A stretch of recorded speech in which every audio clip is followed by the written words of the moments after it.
My dudes, get your lubes. I'm back from a timeline where Dragon Age was taken over by some weirdos. My god, it was horrible. I heard y'all got a Silent 2 remake here. There's no way Konami could mess us up, right? Right? Dear God, who signed off on this? Alright, hop in. Let's get into it.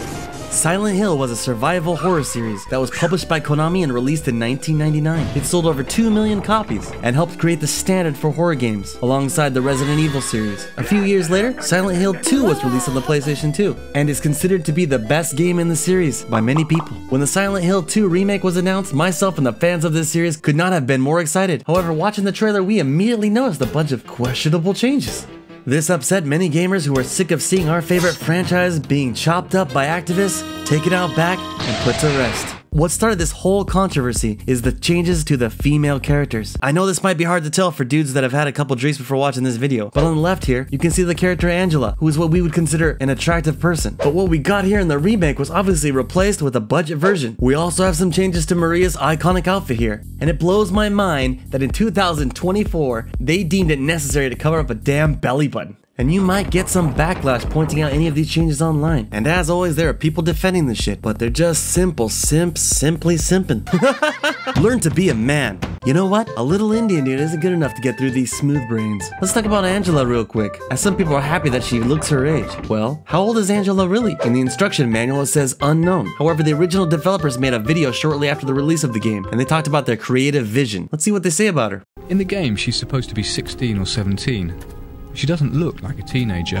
Wow, that's really young. I wonder why they did such a shitty job at making her look her age. I tried to make her face special. That's why I made this lines, this shadows makes her look more older. Wait, what? The designer made her look older on purpose? The design team aimed to make Angela look older and opted for an older voice. The actress playing Angela is about 40. That's crazy. Even the voice actor was 40? Look, I'm not gonna spoil the story for you, but violence in childhood has been linked to accelerated aging. This is how deep writers and gaming developers think when they make their games. It doesn't matter if you like the changes. You should always respect the art and the creator's vision. It's really that simple. Anyways, now that the game is out, we can finally see how much the censorship has affected the game, and the lame decisions made to crack down the sexualization of female characters and sexual themes. They've even mocked people criticizing the censorship by adding in a cutscene where you can find the original dress for Maria in the game. She even picks it up and asks James if we think that she would look good wearing it. It's just so stupid. So what's going on here? Well, this remake was made by a company that specializes in horror games called Bloober Games. Now I'm just gonna go ahead and say it now. The game is well done, and it's fun to play. I have a few gripes with the dodging mechanic, camera, and of course the censorship, but overall, they did a great job. But this shit pisses me off. So how bad are these changes? Well, here's a scene that was changed from when you first meet Maria in the remake. She says she's real, and touches James on the chest to show that she is warm. But in the original, it was actually reversed. She takes James's hand and places it on her chesticles. Basically, touch man good, touch women bad, I guess. And no, they didn't just stop there. They censored random posters in the strip club. It's a damn strip club. Hell, they even changed the whole damn ending. Check it out. If you didn't know, there are multiple endings for this game, and one of them showed a little bit of fan service.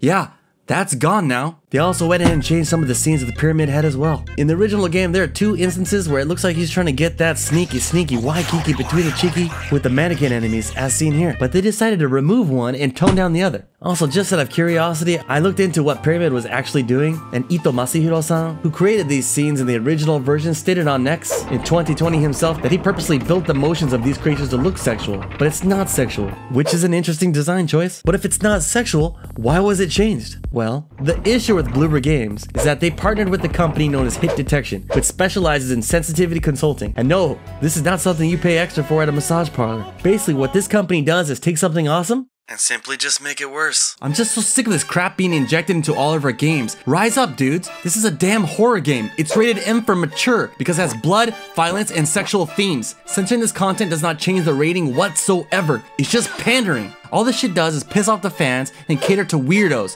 who won't even play the damn game. Nothing is safe in this weirdos.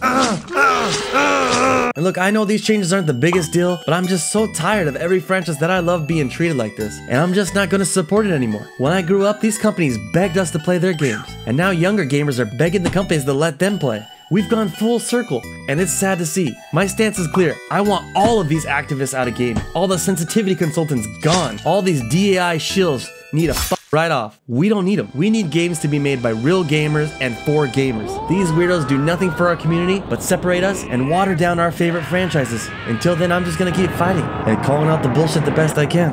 Peace. 嘆きの中希望の中命の意味を覚えてあなただけに許されてる伝説が今始まる